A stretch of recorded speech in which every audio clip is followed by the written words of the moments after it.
Pourquoi le monde et les Juifs? Pourquoi l'antisémitisme est-il si courant dans tant de nations? Que reproche-t-on aux Juifs? L'histoire a montré qu'au cours des 1700 dernières années, les Juifs ont été expulsés de plus de 80 pays. Les experts ont conclu qu'il y a au moins 6 raisons à cela. La thèse raciale, les Juifs sont détestés parce qu'ils ont une race inférieure.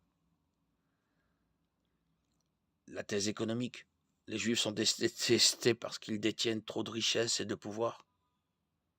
La thèse de l'ennemi intérieur, les Juifs sont détestés parce qu'ils sont différents des autres. La thèse du bouc émissaire, les Juifs sont détestés parce qu'ils sont la cause de tous les problèmes du monde. La thèse du peuple déicide, les Juifs sont détestés parce qu'ils ont tué Jésus-Christ. Et enfin, la thèse du peuple élu, les Juifs sont détestés parce qu'ils ont l'arrogance de se prétendre le peuple élu de Dieu. Ces théories sont-elles fondées? Les Juifs ne sont pas une race. N'importe qui, quelle que soit sa couleur, sa croyance ou sa race, peut devenir juif. La thèse économique de la richesse des Juifs n'a pas beaucoup de poids. L'histoire a montré que du XVIIe, XXe siècle, surtout en Pologne et en Russie, ils étaient extrêmement pauvres et leur influence politico-économique était quasi inexistante. Pour ce qui est de la thèse de l'ennemi intérieur, au cours du XVIIIe siècle, les Juifs ont cherché désespérément à s'assimiler au reste de l'Europe, espérant ainsi faire disparaître l'antisémitisme. Pourtant, ils n'en étaient qu'encore plus détestés par ceux qui les accusaient d'infecter leur race par leur gène inférieur, surtout en Allemagne, avant la Deuxième Guerre mondiale. Pour ce qui est de la thèse du bouc émissaire, les Juifs ont toujours été détestés, ce qui en fait une cible facile.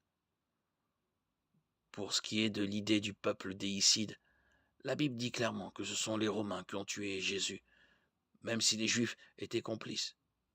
Ils n'ont été accusés de ce meurtre que plusieurs siècles plus tard. Pourquoi dès lors personne ne déteste-t-il les Romains? Jésus lui-même a pardonné aux Juifs, Luc 23, 34, et le Vatican les a absous de sa mort en 1963, sans pour autant que l'antisémitisme diminue. Pour ce qui est de la revendication d'être le peuple élu de Dieu, les Juifs allemands avaient rejeté ce statut vers la fin du XIXe siècle pour mieux s'assimiler à la culture allemande. Mais cela n'a pas empêché l'Holocauste. Aujourd'hui, certains chrétiens et musulmans prétendent être le peuple élu. Pourtant, le monde les tolère et déteste toujours les Juifs. Ce qui nous amène à la véritable raison pour laquelle le monde hait les Juifs. L'apôtre Paul a écrit « Oui, je voudrais être moi-même maudit et séparé de Christ pour mes frères, mes propres compatriotes, les Israélites. C'est à eux qu'appartiennent l'adoption, la gloire, les alliances, la loi, le culte, les promesses et les patriarches. C'est d'eux que le Christ est issu dans son humanité, lui qui est au-dessus de tout.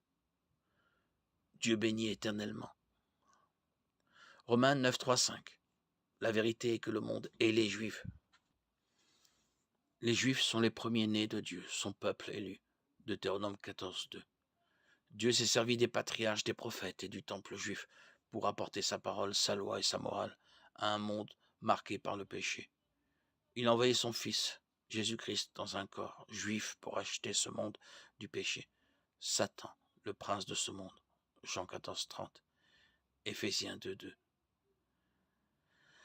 Satan a empoisonné les esprits des hommes avec cette haine des Juifs.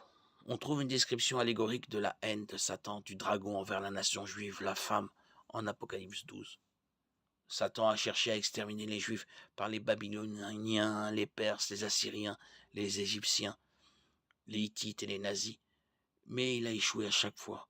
Dieu n'en a pas fini avec Israël. Romains 11, 26 dit qu'un jour tout Israël sera sauvé, ce qui serait impossible si ce peuple n'existait plus.